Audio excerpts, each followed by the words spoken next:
This program is powered by Mega Bank Nepal Limited.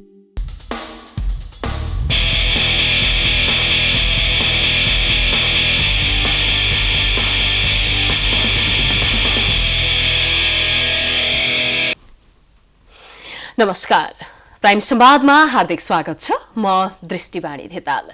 Prime संवादमा आज पनि हामी यो विशेष पर्वको समय छ। तपाईहरू धेरैजना यति बेला घरमै हुनुहुन्छ र सञ्चार माध्यमहरूलाई नियाली पनि रहनु भएको छ। नेपाली साहित्यको पर्व र हाम्रा रीति संस्कृतिसँग निकै ठूलो नङ्ग्र मासुको सम्बन्ध छ, रगत र नसाको सम्बन्ध छ। यो सम्बन्धलाई हामी जुनसुकै बेला पनि निकै उत्साहका साथ आत्मसमर्पण गर्न सक्ने अवस्थामा रहन्छौँ। साहित्यका अगाडि भने हामी त्यत्तिकै नतमस्तक पनि भइदिन्छौँ हाम्रा रीति संस्कृति, हाम्रा परम्परा, धर्महरूसँग। आज हामी यही पेरिफेरीमा रहेर नेपाली साहित्य, अझ भन्नुपर्दा छन्द साहित्य, रामायण वाचन लगायतका विषयवस्तुसँग केन्द्रित रहनेछौँ र आज हामीसँग प्राध्यापक तथा साहित्यकार प्रभा भट्टराई हुनुहुन्छ। उहाँलाई कार्यक्रममा स्वागत गर्छु। स्वागत छ यहाँलाई। धन्यवाद। अब दीपावलीको भर्खरै हामी हिजो मात्रै दीपावली गरेका छौँ, भोलि भाइटिका छ। धेरै धेरै शुभकामना। धन्यवाद। म प्रभा भट्टराई। प्रभा भट्टराई, हजुर, माफ गर्नुहोला। अनि अब नेपाली साहित्यको यो एकदम रहरलाग्दो अवस्था जुन रामायण वाचनलाई लिइन्छ, यसमा यहाँको जुन भूमिका रहेको छ त्यसमा चाहिँ एकदमै ठुलो एउटा उदाहरणीय हस्तीका रूपमा समेत यहाँलाई लिने गरिन्छ। देश विदेशमा अझ भन्नुपर्दा नेपाली साहित्यलाई रुचाउने, रामायणलाई रुचाउनेसँग त यहाँको निकै सामिप्यता पनि रहेको छ। कस्तो लाग्छ छन्द साहित्य वाचन गरिरहँदा, त्यो पनि रामायण वाचन गरिरहँदाखेरि अनि सबैजनाले तपाईँलाई नै रुचाइदिँदाखेरि? धन्यवाद बहिनी, धेरै खुसी लाग्छ रामायणको कुरा निकाल्नुभयो। रामायण वाचन मैले त्यस्तो विशेष कहीँ सिकेर मेहनत गरेर गरेको होइन।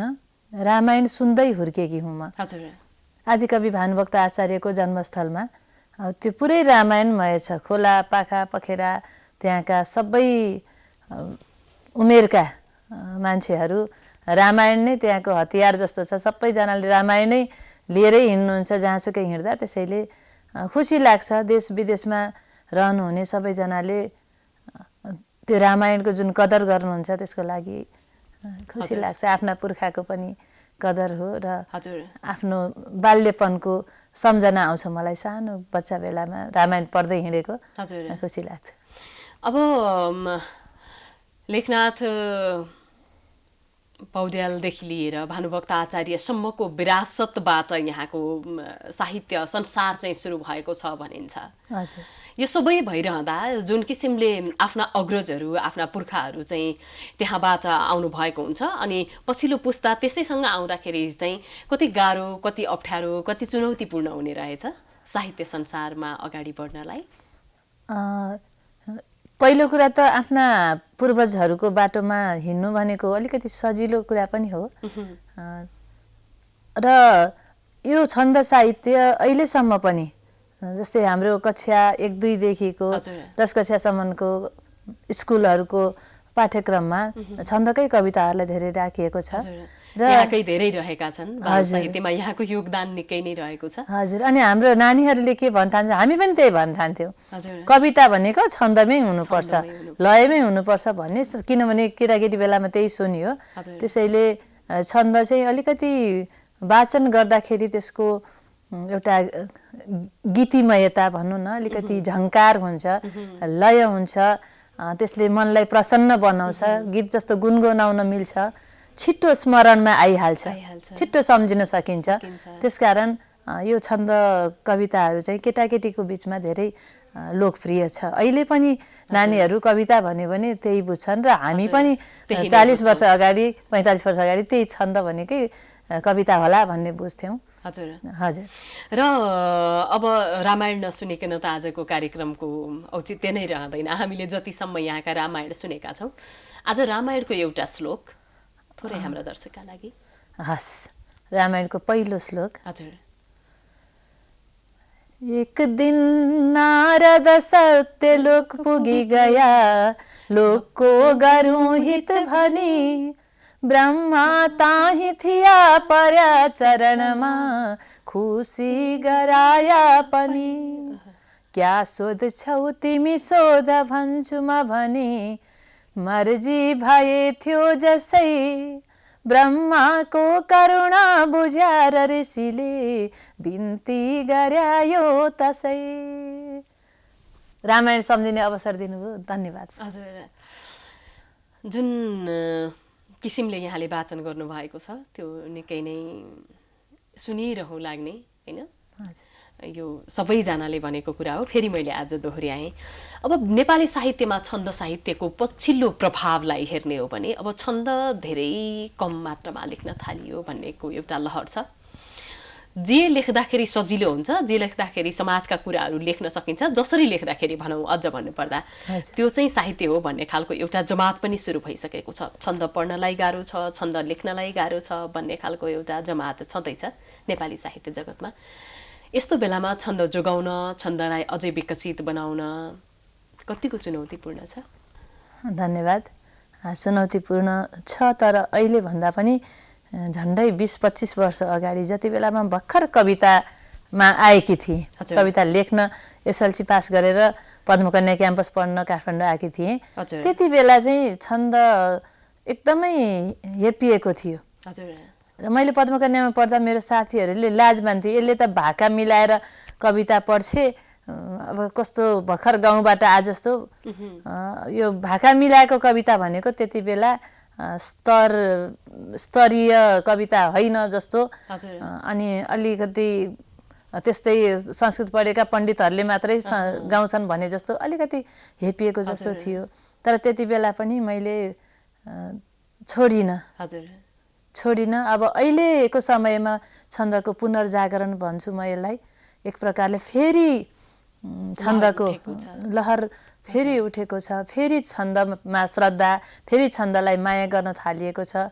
र अझ यो कोभिड-19 को सङ्क्रमणपछि जुन महामारीपछि जब मान्छेहरू घर घरमा थन्के नि, अनि सबैभन्दा धेरै हामीले रुचाउने के रहेछ त्यो कुरा आयो। धेरै छन्दमा माया गर्ने अहिलेको नयाँ पुस्ता, छन्द सिक्न खोज्ने, छन्दमा वाचन गर्ने यो नयाँ पुस्ताले चाहिँ छन्दमा जुन रुचि देखाएको छ, त्यसले चाहिँ के आशा लागेको छ भने अब फेरि पहिलाकै ठाउँमा पुग्छ होला छन्द। सबैले मन पराउन थालेको छ। प्राध्यापक पनि हुनुहुन्छ। बाल साहित्यमा यहाँको लेखनको हामीले अघि थोरै कुरा गरिसकेका छौँ। यसलाई चर्चा गर्ने हो भने बाल साहित्य अनि बाल मनोविज्ञान यो दुईटा कुरालाई हामीले सँगै लिएर जान सकेका छौँ कि छैनौँ? अब यस्तो छ, बाल साहित्य भनेको बाल मनोविज्ञानलाई नै हेरेर हामीले रचना गर्नुपर्छ, र बाल साहित्य भनेको हामी आफै बालक भएर गर्नुपर्छ भन्ने मेरो मान्यता छ। र मैले लेखेका बाल कविताहरू, अधिकांश बाल कविता म नै बालक हुँ, बालककै पक्षबाट म लेख्ने गर्छु। त्यसकारण यो चाहिँ बाल साहित्यलाई बाल मनोविज्ञान छोड्ने बित्तिकै त त्यो बाल साहित्य नै भएन। र सजिलो भाषामा बिहान बेलुका बोल्ने भाषामा तुक्का मिलाएर लेख्दैमा त्यो बाल साहित्य चाहिँ भइहाल्दैन जस्तो लाग्छ। कि उनीहरूले ग्रहण गर्नु पर्यो, उनीहरूले रुचाउनु पर्यो, उनीहरूले त्यसलाई चाहिँ उपयोग पनि गर्नु पर्यो। हामीले उपदेश दिएका छौँ भने पनि त्यसलाई एकदमै मिठो तरिकाले, सुगर कोटेड क्याप्सुलहरू हुन्छ नि, औषधिहरू, बाहिर गुलिया हुन्छ, स्वाट निल्न पाए भने भित्र त तितै छ नि, त्यसले फाइदा त गर्छ जिउमा गएर। त्यसैले बच्चाहरूलाई चाहिँ तितो औषधि खाऊ भनेर त खाँदैन नि। त्यस्तै बाल साहित्य पनि बाल मनोविज्ञानलाई बुझेर उनीहरूले रुचाउने कुरा, उनीहरूले खोजेको कुरा, उनीहरूले पचाउने कुरा चाहिँ दिनुपर्छ। साह्रै सान्दर्भिक पक्ष रह्यो यो। अब यो आफ्नै कृति रोज्नु पर्यो भने, आफ्नै कविता रोज्नु पर्यो भने हामी अब हिजो भर्खरै मात्र कवि लक्ष्मीप्रसाद देवकोटाको जन्मतिथिलाई स्मरण गरिरहेको सन्दर्भमा पनि छौँ। यो ताजै छ हामीमाझ। उहाँलाई पनि सम्झिँदै गर्दाखेरि उहाँले जसरी मुनामदन आफ्नो कृतिलाई चाहिँ विश्वमाझ प्रख्यात बनाउनका निमित्त जति कठिनाइहरू बेहोर्नु भयो, अरू कृतिहरूलाई त्यस्तो वास्ता नगरेको जस्तो गरिदिनु भयो, यो विभिन्न कुराहरू छन्। सबै एकसयक हुँदाखेरि पनि आफूलाई मनपर्ने, आफूले लेखेको रचना हुने रहेछ भन्ने खालको हामीले हाम्रा अग्रजहरूबाट पनि थाहा पाइरहेकै छौँ।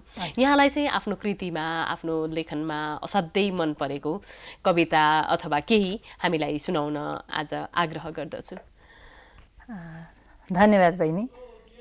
देवकोटाले जसरी मुना मदनलाई रुचाउनु भयो, हजुर, हामीले पनि रुचायौँ भनेपछि जस मान्छेको मन जेले छुन्छ नि, हजुर, मलाई छोएको चिजले अरूलाई पनि छुँदो रहेछ जस्तो मलाई लाग्यो। हजुर, र मैले आफ्नै रचना, मैले माया गरेको रुचाएको रचना भन्दा हुन त आफ्ना छोराछोरी जस्ता हुन् सिर्जनाहरू, आफूले गरेको सबैको माया लाग्छ।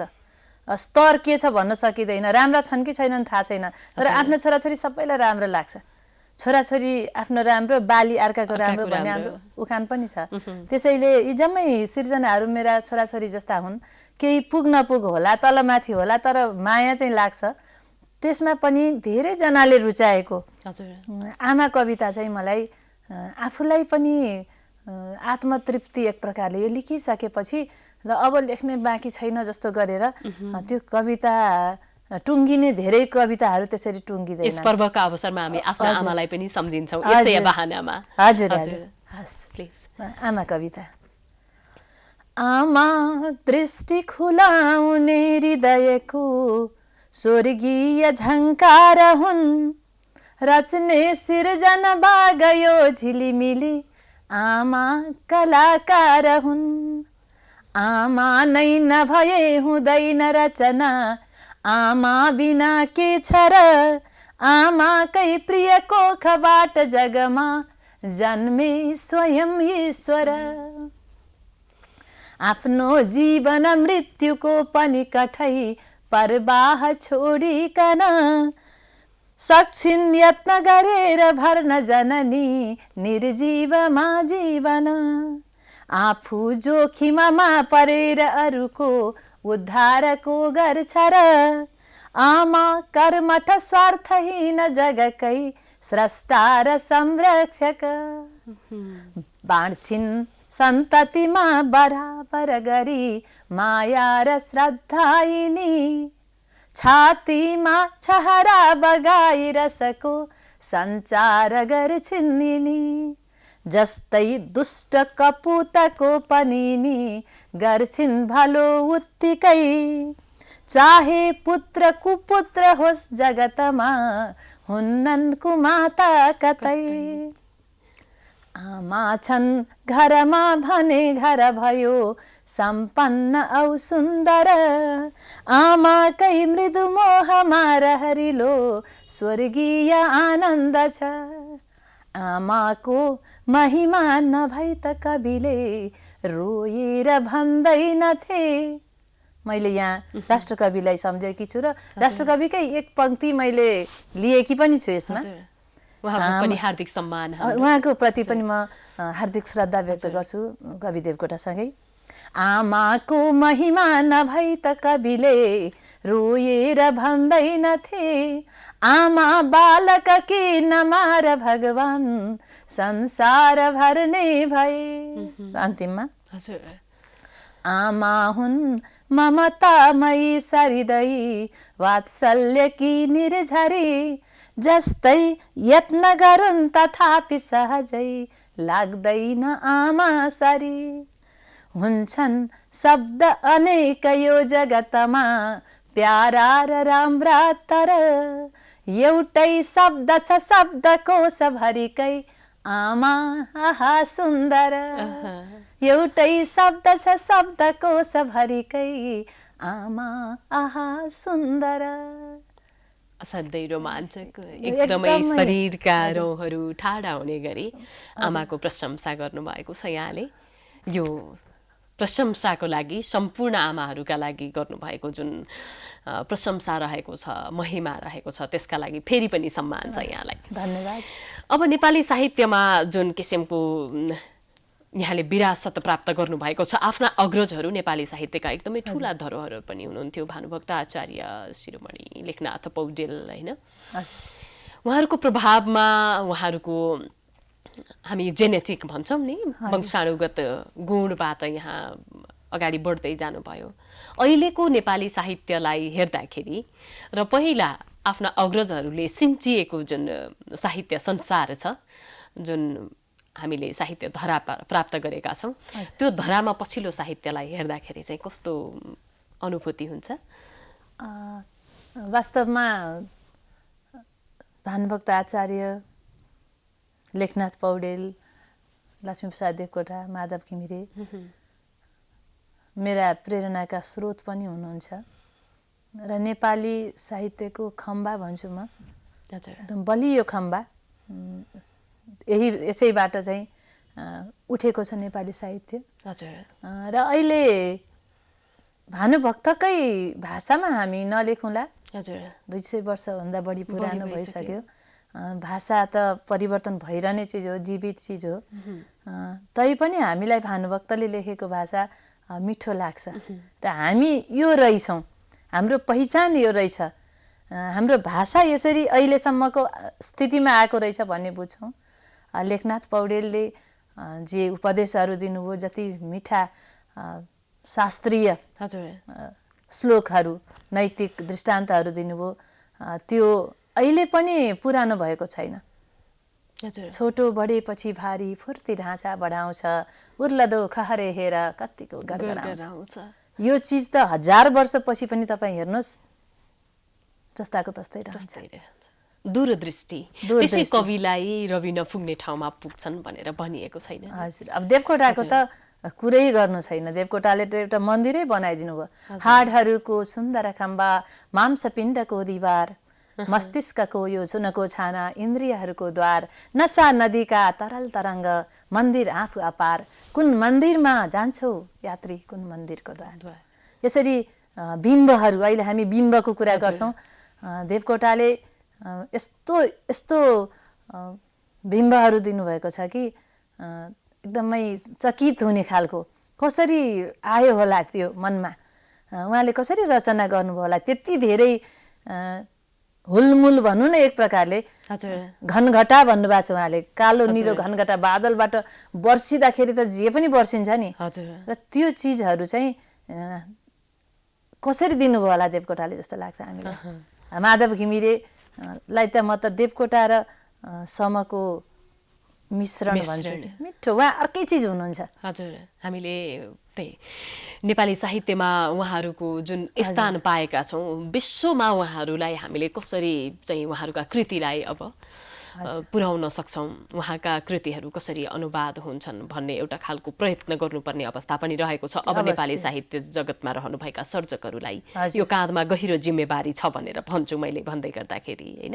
यो हामीले हजुर कहीँ नपठायो भने त थाहा नै हुँदैन। हिरा भए पनि, मोती भए पनि, पत्थर भए पनि, त्यो बक्सा जब तपाईँ खोल्नुहुन्न नि, त्यहाँभित्र के राखेको छ, बाकस नखोलिकन त भित्रपट्टि के छ त थाहा हुँदैन नि। त्यसैले हाम्रा हिरा मोतीहरू हुन्। उहाँहरू लगायत धेरै दिग्गज कविहरू हुनुहुन्छ, भूपी शेरचन जस्ता कविहरू हुनुहुन्छ। सबै कविहरूलाई म सम्झना गर्छु एकैपल्ट र म भन्छु कि धेरै कविहरूको कविता हामी माझ मात्रै छ, नेपाली भाषाभाषी माझ मात्रै छ, र हामीले पुर्याउनको लागि आजकल त धेरै प्रविधिहरू पनि छन्। त्यसकारण अनेक प्रयत्न गरेर पुर्याउन सक्छौँ कि कसैको भन्दा कम हामी लेख्दैनौँ। राम्रो कविता हाम्रा नेपाली कविहरूले लेखेको पनि कसैको भन्दा कम छैन जस्तो लाग्छ। हजुर, अब फेरि पनि म बाल साहित्यमा तर्फ नै फर्किएँ। यहाँले जुन किसिमले लेख्नु भएको छ बालबालिकाका लागि भनेर, ती धेरै पाठ्य पुस्तकहरूमा पढ्छन् हाम्रा भाइ बहिनीले, हामीले पनि पढेर आयौँ, होइन? अब यो क्रमलाई हेरिरहने हो भने मनोविज्ञानको कुरा हामीले अघि जोडिसकेका छौँ। बाल साहित्य आजको आवश्यकता हो भनेर धेरैजनाले लेखिरहनु भएको छ। यसलाई अलिकति वैज्ञानिक पक्षबाट पनि हेरिनुपर्छ, त्योसँग जोडेर लेख्नुपर्छ भन्ने खालको पनि हुनुहुन्छ। बाल साहित्यलाई संस्कारमय बनाउनुपर्छ भनेर नीतिका कुरा, नैतिकताका कुराहरू गर्नेहरू पनि, मोरल र भ्यालुको कुरा गर्नेहरू पनि छन्। यो बिचमा सबै कुरालाई समेट्दै एउटा बच्चाले बुझ्ने गरिकन सानो मिठो छरितो सम्झिहाल्ने बनाउनका लागि चुनौतीपूर्ण चाहिँ कति हुने रहेछ? मैले यो अघि नै जोड्नु पर्थ्यो, तथापि फेरि पछि जोडेँ। धन्यवाद बहिनी। हजुर। बाल साहित्य मैले अघि नै पनि थोरै त भने, हजुर। सजिलो भाषामा लेख्दैमा त्यो बाल साहित्य हुँदैन। हजुर।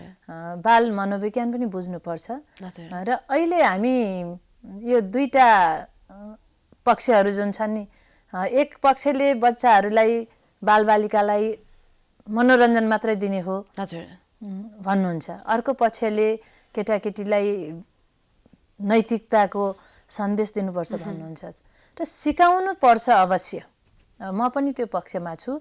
तर सिकाउने कसरी भने केटाकेटीले थाहा नै नपाइकन सिकिसक्ने खालको, उनीहरूले भित्रदेखि अनुभूति गर्ने खालको सिकाइ चाहिँ मनोविज्ञान चाहिँ। तर पछिल्लो समय जस्तै बालबालिकालाई सिकाउने नाममा जथाभावी रूपमा राइम्स बनाइएको छ होइन। नेपालीको अब अक्षर उच्चारणकै हिसाबलाई ह्रस्व दीर्घ उच्चारणका कुराहरूलाई सिक्नुपर्ने एउटा तहसम्म पुगेकोले सिक्नुपर्ने जसरी बनाइएको छैन। यो कुरामा खबरदारी गर्ने क्रम किन उठ्न सकेन नेपालमा? अब वास्तवमा खबरदारी गर्ने त सरकारी निकायले नै हो। अहिले धेरै पुस्तक, पाठ्य पुस्तकहरू धेरै छरिएका छन्। हजुर। जसले पनि प्रकाशन गर्ने, अनि त्यो प्रकाशनलाई 2-4वटा स्कुलले किनिदिने, त्यसपछि बिक्री हुने भएपछि 2-4 हजार प्रति बिक्री हुने भएपछि एउटा प्रकाशकले एउटा पाठ्य पुस्तक निकालिहाल्ने। र त्यसलाई चाहिँ एउटा छाता हुनु पर्थ्यो जस्तो लाग्छ मलाई। सरकारी निकायबाट पनि त्यसको अनुगमन हुनु पर्थ्यो। र गर्ने हो भने तराईको भागका केटाकेटीलाई उतैको भाषा संस्कृति चाडपर्वसँग जोडेर कोर्स बनाउने हो भने एउटा कोर्स त्यो भेगलाई, पहाडी भेगलाई, साह्रै साना केटाकेटीको लागि भन्दैछु म, नत्र त मेची महाकाली सबैले सबै कुरा जान्नुपर्छ। साह्रै सानोलाई पहिला स्थानीय कुरा सिकाउनलाई घरमा जे बोलिन्छ, हजुर, जस्तो भाषा बोलिन्छ, पहाडी भेगमा, हिमाली भेगमा बनाउने पाठ्यक्रम फरक फरक समय, स्थान, क्षेत्र अनुसार भनेको एउटा कुरा हो। तर जहाँ पाए त्यहीँ कुनै पनि केही पनि कतै पनि सीमा नतोकिकन जहाँ जे पनि पढाउने त्यो चाहिँ अलिकति असजिलो छ। किनकि तिनीहरू भए गएर त 8 कक्षामा त जोडिन्छन्। हजुर। मेची महाकाली एउटै कोर्स छ।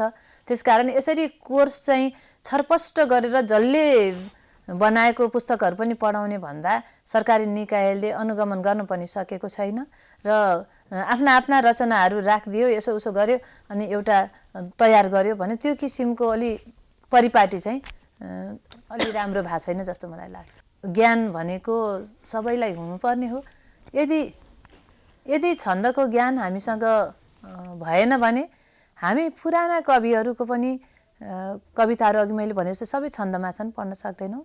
हामी वेद पढ्न सक्दैनौँ, हामी गीता पढ्न सक्दैनौँ, हामी रामायण पढ्न सक्दैनौँ, महाभारत पढ्न सक्दैनौँ। हेर्दै जाँदाखेरि छन्द ज्ञान नहुने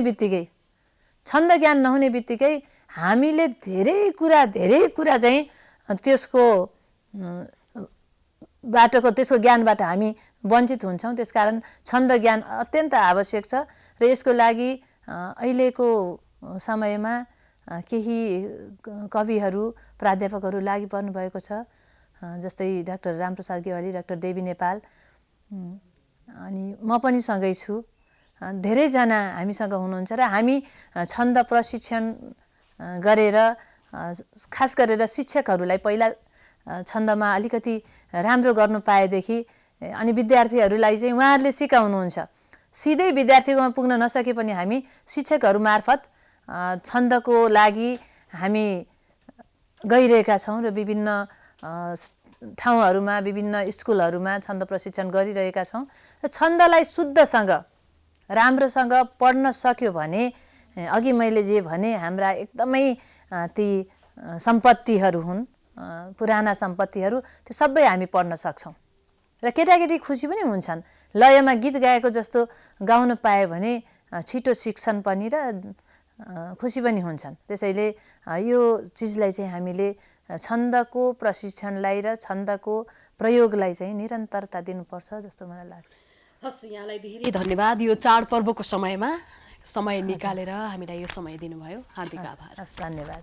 यहाँलाई पनि धन्यवाद। हजुर, दर्शकवृन्द, आज हामीले प्रभा भट्टराई साहित्यकार एवं प्राध्यापक हुनुहुन्छ। उहाँसँग नेपाली छन्द साहित्य र बाल मनोविज्ञानका विषयमा केन्द्रित रहेर कुराकानी गर्यौं। आजको कार्यक्रमको समय सकिएको छ। बिदा दिनुहोस्। नमस्कार।